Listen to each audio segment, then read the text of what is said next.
Beetlejuice 2 est enfin sorti, et il nous apporte une nouvelle aventure de notre fantôme préféré. De plus, tout le casting original est de retour dans une grande histoire. Aujourd'hui, sur Charlie's Tales, je vous propose un résumé complet du film. J'espère que cela vous plaira. Prêt? Allons-y. Le film commence avec Lydia, la protagoniste du premier film. 20 ans ont passé, et elle a maintenant sa propre émission de télévision, où elle analyse des cas paranormaux, comme des maisons hantées. Tout allait bien, mais parmi le public, Lydia aperçoit Beetlejuice, ce qui la déstabilise. La terreur est telle qu'elle abandonne le plateau. Dans les toilettes, nous rencontrons son petit ami, Rory, qui est également son manager. Il lui demande comment elle va, mais Lydia prétend que tout va bien, et dit qu'elle est juste stressée. Ils sont interrompus par un message de Delia, la belle-mère de Lydia. Elle lui annonce que son père est mort lors d'une expédition ornithologique. Son avion s'est écrasé en mer, et il a été dévoré par un requin. Pendant qu'ils discutent, l'un des employés de la galerie de Delia tombe dans un égout, causant sa mort immédiate et arrivant ainsi dans le monde des morts. Là, il est accueilli par un concierge, interprété par Danny DeVito.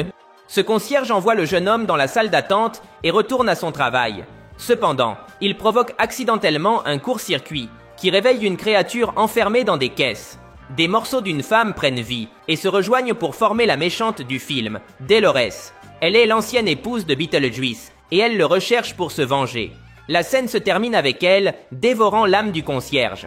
Nous rencontrons ensuite Astrid, la fille de Lydia. Sa vie est difficile car ses camarades de classe savent qui est sa mère et se moquent d'elle pour cela. Lydia, son petit ami et sa mère se rendent à l'école pour l'informer de la mort de son grand-père et qu'ils doivent maintenant se rendre dans la ville natale, celle du premier film, pour célébrer les funérailles. Pendant ce temps, dans le monde des morts, nous voyons Beetlejuice, qui a maintenant son propre centre d'appel, où il propose ses services fantomatiques pour résoudre les problèmes des vivants, avec des forfaits spéciaux, selon le type de problème.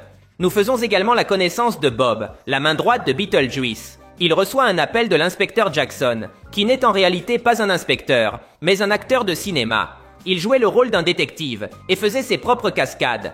Malheureusement, lors d'un tournage, il a utilisé une grenade sans savoir qu'elle était réelle. L'explosion lui a laissé la tête déformée. Il cherche Beetlejuice, parce qu'ils ont trouvé son nom peint sur un mur où le concierge est mort. Beetlejuice prétend ne rien savoir, mais il connaît en réalité le coupable. Le père de Lydia, Charles, entre en scène. Il n'a plus de tête à cause du requin. Il attend son tour pour monter à bord du train vers l'autre monde. Nous en apprendrons plus sur lui plus tard. L'important, c'est que près de l'endroit se trouve Dolores, qui tue un tailleur pour lui voler une robe de mariée. On nous raconte ici comment Dolores et Beetlejuice se sont rencontrés. Il y a 300 ans, Beetlejuice était un pilleur de tombes, qui est tombé amoureux de Dolores. Ils se sont même mariés, mais elle avait un plan secret. Elle voulait le sacrifier pour un rituel puissant. Heureusement, Beetlejuice l'a tué, avant qu'elle ne termine. Nous passons aux funérailles du père de Lydia. Astrid en veut à sa mère, parce qu'elle s'est séparée de son père, et qu'il est mort peu après lors d'une expédition. Astrid a toujours demandé à Lydia de se connecter avec son père, mais elle n'y est jamais parvenue. Pour cette raison, Astrid pense que Lydia est une fraude. Rory profite des funérailles pour demander Lydia en mariage, et elle accepte, bien que mal à l'aise. Ils se marieront la nuit d'Halloween. Cette nouvelle contrarie Astrid, qui s'enfuit à vélo et tombe accidentellement sur un jeune garçon nommé Jeremy. Ce jeune homme partage beaucoup d'intérêts avec Astrid, et elle est immédiatement attirée par lui. De retour dans l'autre monde, Beetlejuice lit le journal et apprend la mort de Charles et ses funérailles. Il sait maintenant que toute la famille est dans la maison où se trouve la maquette, et c'est le moment parfait pour retrouver Lydia. Pendant ce temps, dans la maison, Astrid monte dans le grenier et trouve une annonce de bioexorcisme de la part de Beetlejuice. Lydia s'en aperçoit et la réprimande. Elle lui interdit de mentionner le nom de Beetlejuice et lui défend de s'approcher du grenier. Beetlejuice tourmente Lydia, ce qui la pousse à avouer toute la vérité à Rory sur ce qui s'est passé dans le premier film et comment le fantôme a tenté de la forcer à l'épouser. Mais son fiancé ne la croit pas et tente de lui prouver que tout cela n'est que dans sa tête, en prononçant le nom interdit 3 fois. C'est ainsi que tous deux se retrouvent piégés dans la maquette, pour rejoindre Beetlejuice, qui se fait passer pour un thérapeute. Il effraie beaucoup Lydia et Rory. Un bébé Beetlejuice apparaît même, ce qui provoque l'évanouissement de Rory. Lydia parvient à retirer ce qui l'empêchait de parler, et répète le mot Beetlejuice 3 fois pour qu'il puisse rentrer à la maison. Plus tard, Astrid rend visite à Jeremy chez lui. Ils passent un bon moment, mais soudainement, ils commencent à flotter. Jeremy est en réalité un fantôme. Il lui raconte qu'il y a 23 ans, il est monté dans sa cabane dans les arbres et est mort accidentellement en tombant. restant ainsi piégé dans cette maison, sans pouvoir s'éloigner trop loin. Il lui ment ensuite en lui disant qu'il vient de lire le manuel des récents défunts, et qu'il y a un moyen pour lui de revenir à la vie. Mais il a besoin de son aide. Pour la convaincre, il lui dit qu'elle pourra ainsi revoir son père. Astrid accepte finalement. Pendant ce temps, Lydia discute avec une agente immobilière. Elle lui dit que personne ne vit dans la maison de Jérémy. Tous sont morts il y a longtemps. Jérémy était un psychopathe qui a tué ses parents, puis est décédé dans la même maison. Lydia est terrifiée et court à toute vitesse pour sauver sa fille. Jérémy dessine une porte sur le mur pour avoir accès au monde des morts, et après cela, il demande à Astrid de réciter des mots du livre. Ce qu'elle ignore, c'est que ces mots signifient en réalité qu'elle lui cède sa vie. Lydia arrive à la maison, mais il est trop tard, ils sont partis. Lydia retourne dans le grenier pour demander de l'aide à Beetlejuice. Il accepte de l'aider, à condition qu'elle signe un contrat pour qu'il puisse enfin l'épouser. Ainsi, il pourra revenir dans le monde des vivants et échapper à son ex-femme psychopathe. Lydia n'a pas d'autre choix que de signer le contrat. Et avec cela, Beetlejuice l'emmène dans l'autre monde. L'inspecteur Jackson découvre toute la situation.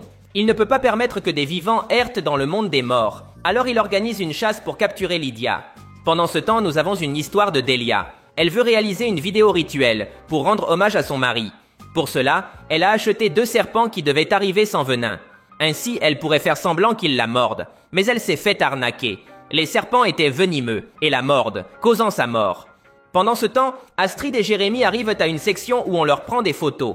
Et Jérémy révèle son plan maléfique. Il a fait en sorte qu'Astrid échange sa vie contre la sienne. Les gardes emmènent Astrid. Mais heureusement, l'un des employés se révèle être son père, qui comprend la situation et court derrière sa fille. Lydia arrive juste à temps pour la sauver. Mais la police les cherche aussi.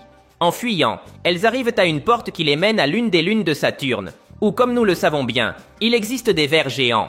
Toutes 2 sont sur le point d'être dévorées, mais le père d'Astrid apparaît pour les sauver. Tous 3 se retrouvent dans une scène très émotive. De plus, l'homme connaît une porte spéciale pour les ramener dans le monde des vivants. Pendant ce temps, Beetlejuice attrape Jérémy juste à temps pour annuler son billet de retour à la vie. Cela envoie Jérémy en enfer, mettant fin à son histoire. De retour à Delia, elle refuse d'accepter qu'elle est morte et ne veut pas faire la longue file d'attente pour aller dans l'au-delà. Elle demande donc de l'aide à Beetlejuice. Il apparaît pour la sortir de là. De retour dans le monde des vivants, c'est l'heure du mariage de Lydia et Rory. Beetlejuice interrompt la cérémonie et injecte du sérum de vérité à Rory.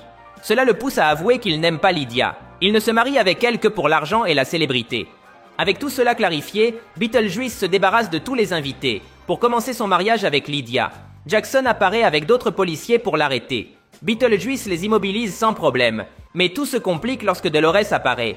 Astrid a l'idée d'appeler ce ver, qui était sur le point de les dévorer, en ouvrant un portail pour l'amener. Ce monstre dévore Dolores et Rory en même temps. Maintenant que tout semble résolu, Lydia doit honorer sa part du contrat avec Beetlejuice. Mais Astrid se rend compte que le fantôme a violé une clause du contrat, ce qui annule l'accord. Lydia prononce le nom de Beetlejuice 3 fois, pour le renvoyer chez lui. Tout était résolu.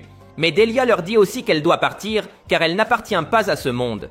De l'autre côté, elle retrouve son mari Charles, et ensemble, ils partent vers l'au-delà. Quelques jours plus tard, Lydia informe tous ses téléspectateurs qu'elle quitte définitivement l'émission, pour passer plus de temps avec les vivants. Nous voyons Astrid rencontrer l'amour de sa vie, et plus tard avoir un enfant. Mais ce bébé s'avère être un mini Beetlejuice. Heureusement, tout cela n'était qu'un cauchemar. Lydia se réveille soulagée, mais elle sait au fond d'elle que Beetlejuice ne la laissera jamais en paix. Mais bon, c'est tout pour aujourd'hui. Si tu as aimé la vidéo, cela m'aiderait énormément si tu me laissais un like. Ce serait légendaire. De plus, n'oublie pas de t'abonner car je posterai plus de vidéos sur tes séries et films préférés. Merci de m'avoir écouté. Mon nom est Charlie et nous nous verrons à l'avenir.